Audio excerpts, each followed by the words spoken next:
Después de hacer noticia, Fujimori, tengo conmigo aquí a José Venegas, periodista, analista latinoamericano, un poco para hablar de esta nueva pena. A fin de cuentas, según la justicia peruana, solamente la condena más larga es la que vale, ¿no? O sea que todo eso es un poco simbólico.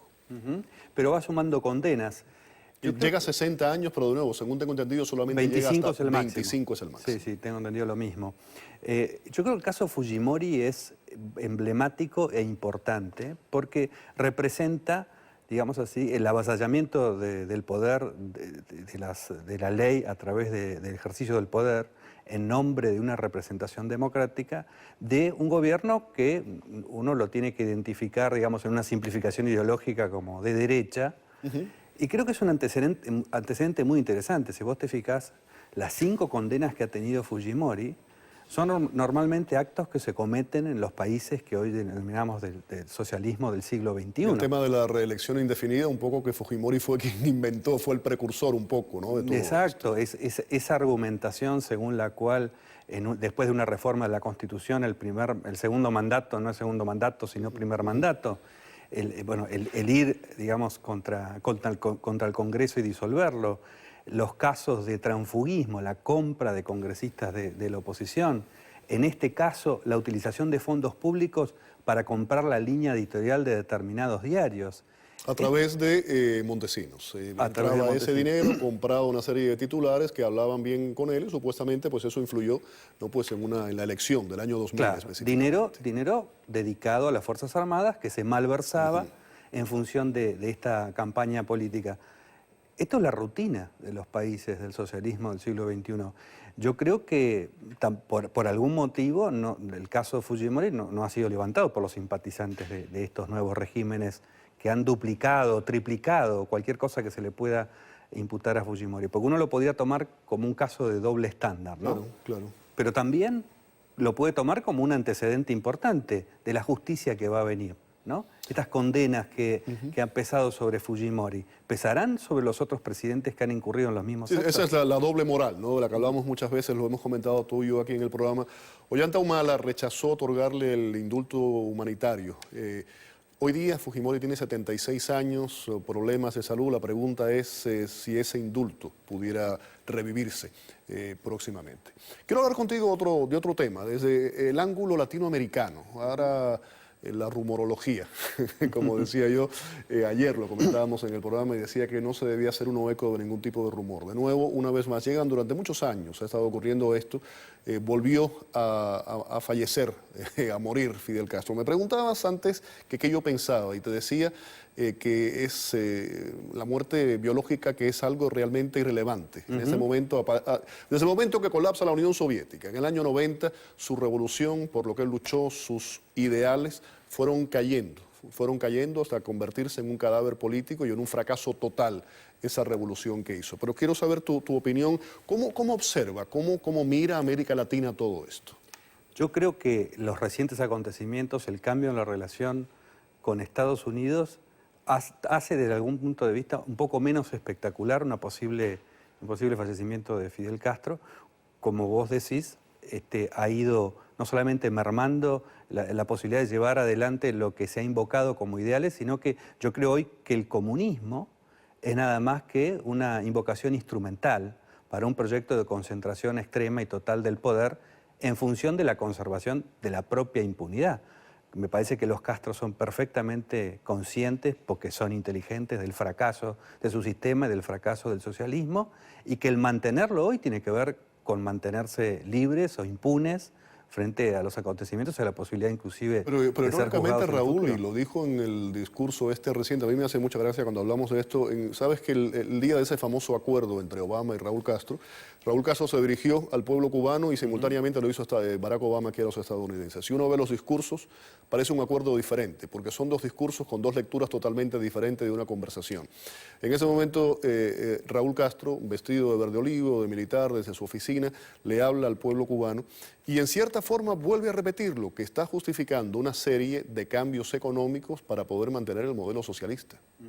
O sea, es perpetuarse en el poder y más de lo mismo. Bueno, yo creo que es el gran dilema del castrismo, si puede convertirse en un tipo de fascismo eficiente, por llamarlo así, como el que ocurre en China.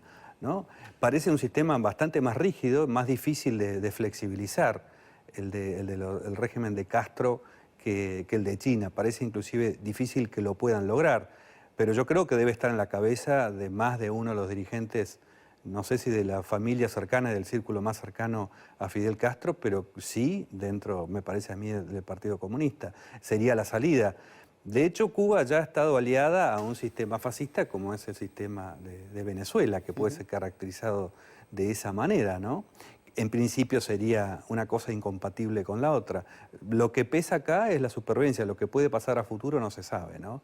Ahora, Claro. hay otra hipótesis posible. No solamente Fidel Castro puede estar al borde de la muerte, Raúl Castro también es una persona que tiene una edad como para que alguien se lo lleve en algún momento, ¿no? Yo no sé hasta qué punto tendrán calculada esa posibilidad que también existe, ¿no? Sin lugar a dudas, este restablecimiento de relaciones entre Estados Unidos y Cuba, ¿qué cambia en cuanto a esos países del ALBA? Podemos incluir Argentina, pero vamos básicamente lo que es Venezuela, Ecuador, Nicaragua y Bolivia. Parece un poco absurdo. Digamos, hay efectos ambiguos, yo creo, de esta situación. Primero, yo creo que el contexto en el que se realizó este acuerdo es muy favorable al gobierno cubano y de alguna manera lo legitima, y pareciera que la flexibilización que ofrece Estados Unidos es consecuencia de un reconocimiento de haberle hecho un daño cuando el peor embargo que tienen los cubanos es el sistema socialista, que es el que no les permite salir adelante. Pero por otro lado, relativiza la posición extrema de los países del ALBA, que ahora se encuentran que el gran, digamos así, la meca del comunismo latinoamericano se encuentra en un proceso de normalizar sus relaciones con Estados Unidos. Así que más allá inclusive de las intenciones de ambas partes, esto es algo que produce un cambio bastante incómodo. Creo que el caso de Maduro es el más obvio, ¿no? Su situación frente a este arreglo, su retórica antinorteamericana empieza a parecer un poco hueca y vacía. No, y en el caso además de que se restablezcan relaciones, de que todo regrese a una normalidad, Fidel, Raúl han sido un poco el padre de todos estos actuales latinoamericanos, desde Cristina Kirchner hasta el caso del fallecido Hugo Chávez o en el caso de Nicolás Maduro. ¿Crees realmente entonces que esta movida en Cuba puede tener un detonante en esos otros países? Sí, algún cambio puede producir, pero no es controlado, digamos. Acá no creo que haya pensado una política para que esto tenga buenos efectos para Cuba. Lo que creo es que los movimientos en sistemas tan rígidos pueden tener efectos imprevisibles, ¿no? Así que esto es posible, está dentro de las posibilidades. Me parece que ha habido un grado de improvisación en esta solución que me parece que yo la juzgaría como una mala decisión en ese sentido, ¿no? Eso no quiere decir que a pesar de que sea una mala decisión, dadas las circunstancias, algún efecto benéfico pueda tener. Básicamente, yo decía, y lo ponía de esta forma, que esto es su puro paisaje, hay muchos fuegos artificiales. De hecho, lo concreto de lo que ha ocurrido es Alan Gross está en Estados Unidos, los 3 espías están en Cuba, y otra cosa clara es que el presidente Barack Obama mintió. ¿Y por qué digo lo de mentir?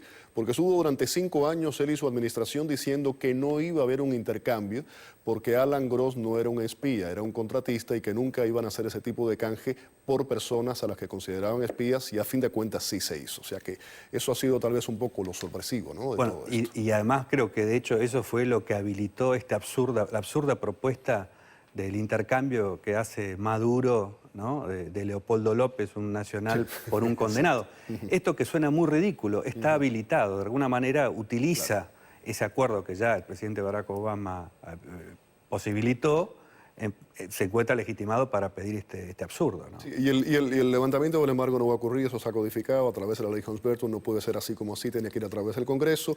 Los fondos para una embajada en Cuba tiene que aprobarlos en Congreso. Un presunto embajador para esa nueva oficina, en esa nueva embajada en Cuba, tendría que ir aprobado por el Senado. O sea que hay muchos temas que están en veremos. La ley de ajuste cubano no va a cambiar de momento. Lo único que tal vez sí el presidente puede cambiar es el decreto de pies secos, pies mojados, que lo puso Bill Clinton en su momento, y que Obama puede hacerlo. El resto, a corto plazo, no creo que haya ningún cambio. Por eso te decía que son más bien fuegos artificiales y paisaje que otra cosa. Te agradezco el que hayas estado aquí, José, Un placer, con nosotros Félix. en el programa.